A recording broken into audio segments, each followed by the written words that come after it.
Don't get me in. You're not in.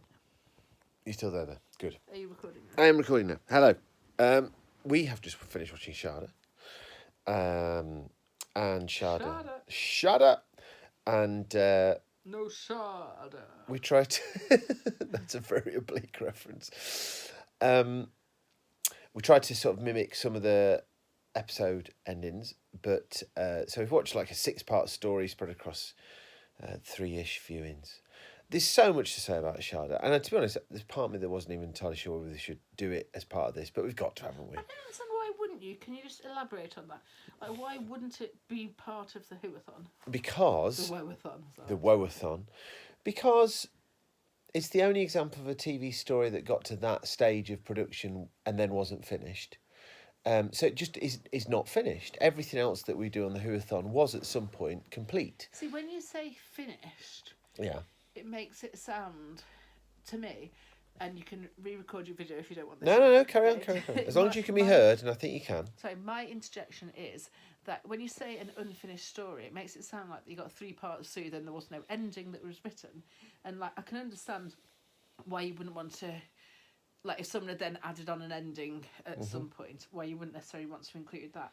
But the story was completely finished. Yes, that's It was a complete idea. Yeah. It's just the filming that is incomplete. And actually, I mean, it didn't bother me at all.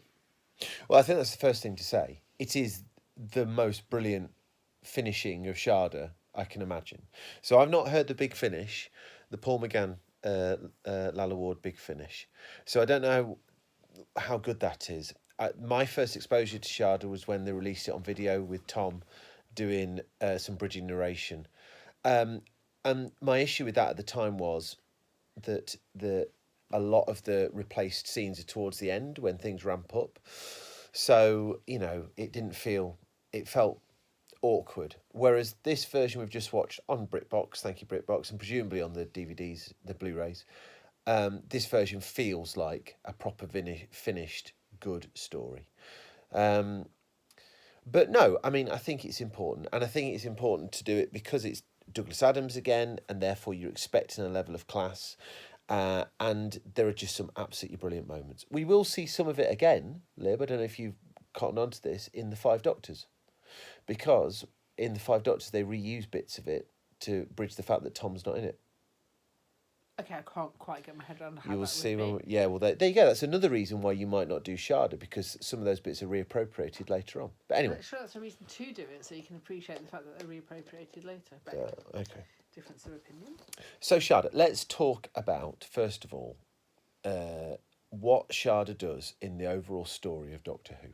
In the overall story of this daft time traveller. I love the fact the Doctor's got a friend in Cambridge who he goes to visit now and again. I absolutely love that. I think that's a lovely notion. I love the fact that the Doctor, and this crops up sometimes in the books, that you just get some sort of impression that he sometimes rocks up to different places that we don't see and just hangs out and does stuff. Chronotis. You can't be like doing it. Yeah. Special stuff.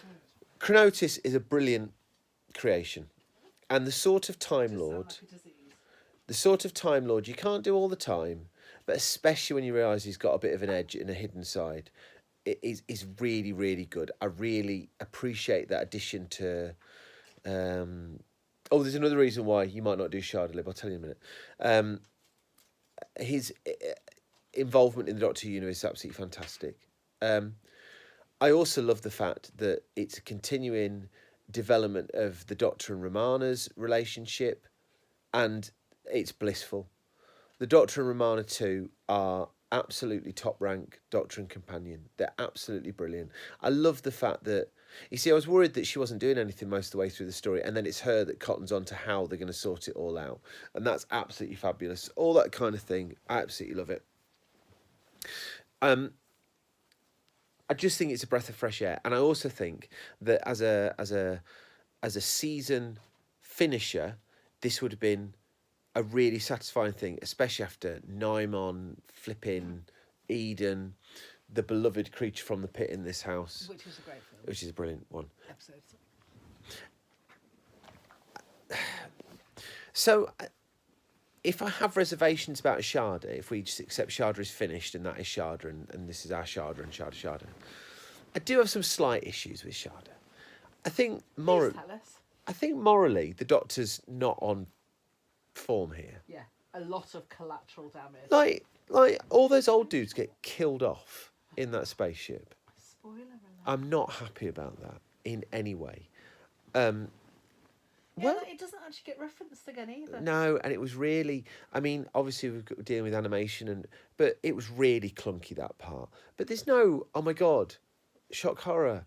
I've had to leave these old people to die. There was nothing, and that felt really awkward. I didn't like that one little bit, and there was another bit as well where I felt the Doctor just sort of like gave up on something. I came after it. Can't remember what it was now. The bloke. Which bloke? At one point, the bloke gets zombified. Chris. Yeah, Chris. And they're just like, all right, okay. Yeah, that's fair. Move along. And you know, I sometimes think that you can get away with a bit of especially Dr. Romana, we are Time Lords. We appreciate this on a higher level. We've just got to crack on and we'll mourn these people later. But there's none of that. There was some very funny bits though. Oh, the dialogue was just absolutely banging. Just some of the. I mean, obviously, any Doctor Who fan knows the bit on the river, on the cam, punting on the cam, that in the opening bits where, you know, May weeks in June, all that is absolutely superb. And some of the Doctor's lines to Chris are just... Did you just see what I didn't see? It was really Neither did good. I.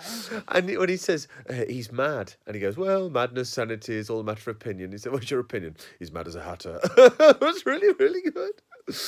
Oh, just absolutely corking. There's some bits... The music, mention the music. I'm going to mention the music.